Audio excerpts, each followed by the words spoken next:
علامہ اقبال نے اپنی خوبصورت انداز میں لکھا ہے، کہتے ہیں سلطان مراد ہندوستان کا بادشاہ تھا۔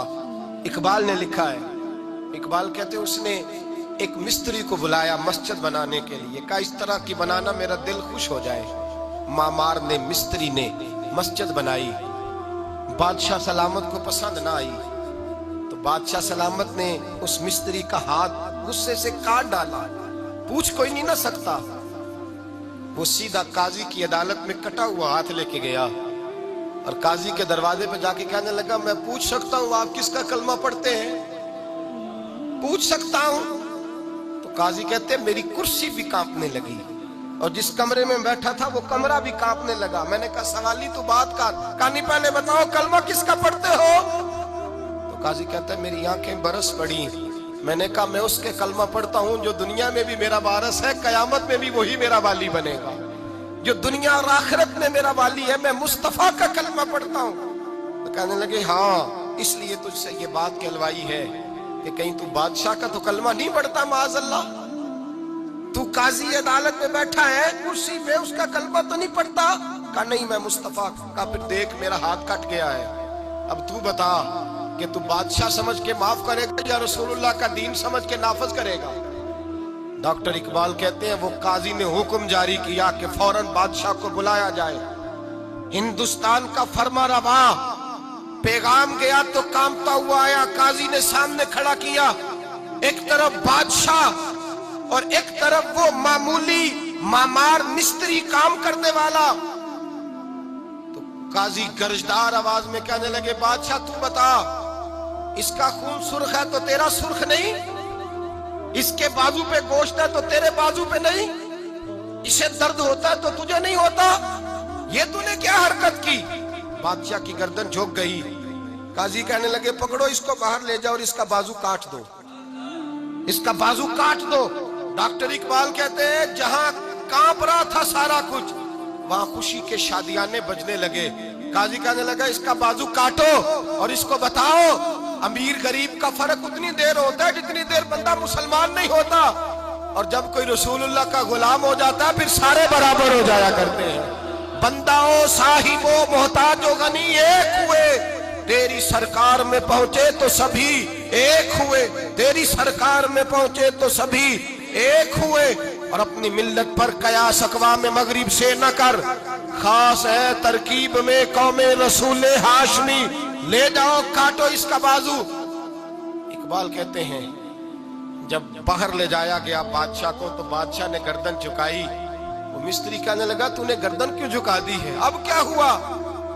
تو بادشاہ سلطان مراد آنکھ کھول کے کہنے لگا بھول گیا تھا، غلطی ہو گئی تھی، بادشاہی کے تکبر میں آیا تھا، وہ جو تیرا ہاتھ کاٹا ہے وہ تکبر سے کٹ گیا ہے، اور یہ جو گردن میں نے جھکا دی ہے یہ میں نے اپنے نبی کے دین کی حد کے نیچے جھکا دی ہے، حضور کے قانون کے نیچے جھکا دی ہے، یہاں سزا لوں گا وہاں شرمندہ نہیں ہونا چاہتا۔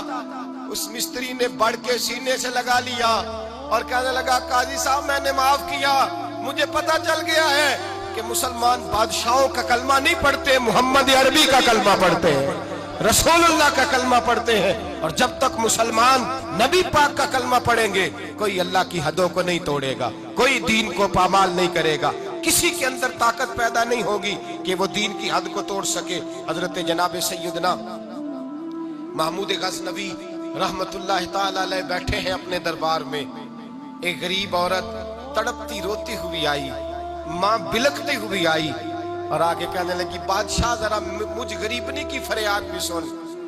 بادشاہ نے کہا جلدی سے بلاؤ، کہیں اس کی چیخیں کوئی زلزلہ برپا نہ کر دیں۔ قریب آئے، کیا بات ہے؟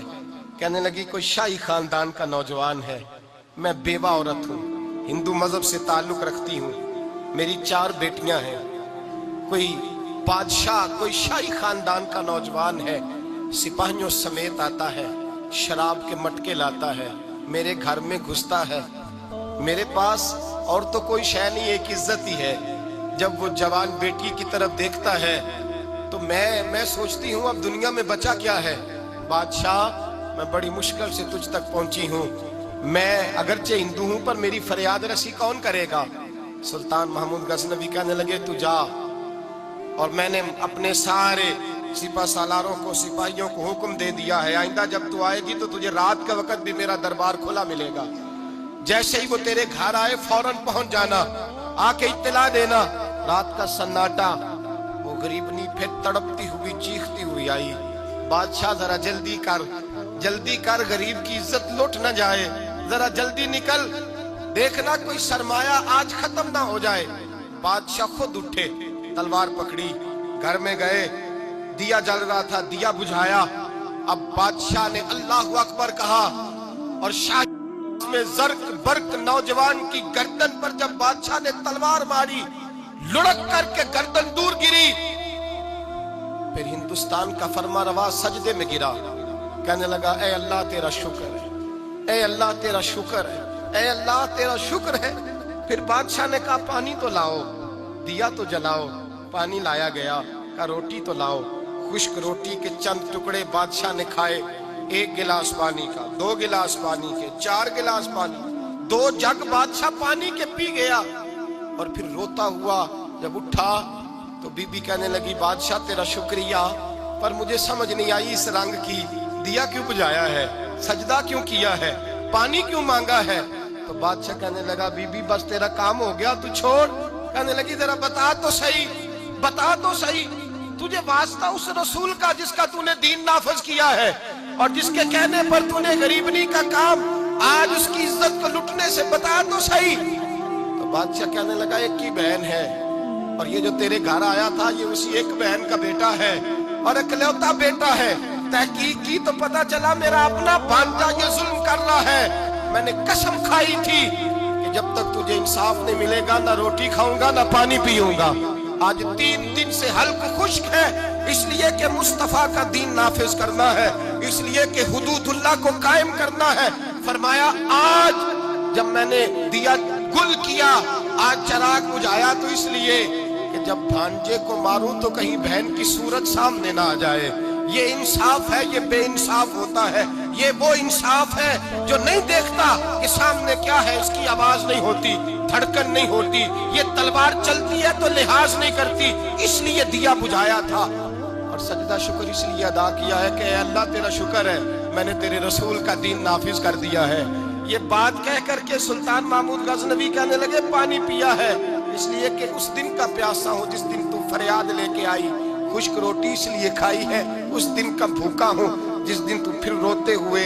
محمود غزنوی نے پیر باہر رکھا، 4 بیٹیاں جوان، ایک اماں دوڑی ہوئی آئی اور قدموں میں بیٹھی، کہنے لگی محمود میں نے نہیں دیکھا ابو بکر، میں نے کوئی ابو بکر کو تو دیکھا نہیں، عمر عثمان و علی کو تو میں نے نہیں دیکھا، فاطمہ زہرا کے باپ کی کیفیت کیسی تھی، پر تیرے رنگ میں تیرے انداز میں مجھے جلوے ضرور نظر آئے ہیں۔ اب میری بیٹیاں عام بیٹیاں نہیں رہیں گی، یہ فاطمہ کی کنیزیں بنیں گی۔ اب میں حضرت عائشہ کا پانی بھروں گی، تو نے حضور کا دین نافذ کیا ہے، اب میرا دل بدل گیا ہے، تو کلمہ پڑھا، ہم 5 ماں بیٹیاں مسلمان ہونا چاہتی ہیں۔ میرے بھائی جب رسول اللہ کا دین نافذ ہوتا ہے پھر غریب کی مدد ہوتی ہے۔ غریبوں نہ آزماؤ بار بار چہرے بدل کے ظالموں کو، دعا کرو رمضان کی سہانی صبح میں اے اللہ ہمیں کوئی محمود غزنوی کا وارث عطا فرما، اے اللہ کو سلطان صلاح الدین ایوبی کا جانشین عطا فرما، کوئی عمر بن عبدالعزیز کو ماننے والا دے، ہمیں وہ دے جس کے لبوں پہ امام حسن اور حسین کا نام جاری ہو، کوئی ایسا عطا فرما جو حضرت علی کو اپنا آئیڈیل کہتا ہو، جو عثمان غنی کی حیا، عمر فاروق کی عدالت کا وارث ہو، جو ابو بکر صدیق کی صداقت کو آئیڈیل سمجھتا ہو۔ یہی چراغ جلے گا تو روشنی ہوگی۔ جب اللہ کی حد کا معاملہ آئے کسی کی پرواہ نہ کرنا، پھر نہ دیکھنا سامنے کون ہے، پھر نہ دیکھنا کون ہے اور کیا کہتا ہے۔ حضرت فاروق اعظم کے زمانے میں غسان کے بادشاہ نے کلمہ پڑھ لیا تھا، شاہ غسان نے۔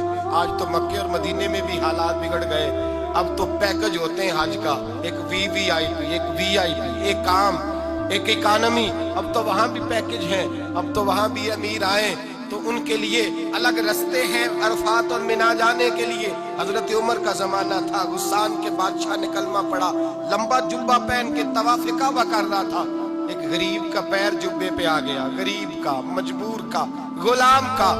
بادشاہ نے پلٹ کے تھپڑ جو مارا تو مجمع میں خانہ کعبہ کے سائے میں غریب رونے لگا، اور حضرت عمر کے پاس گیا، کہنے لگا میں رسوا ہو گیا اور سرے طواف رسوا ہو گیا۔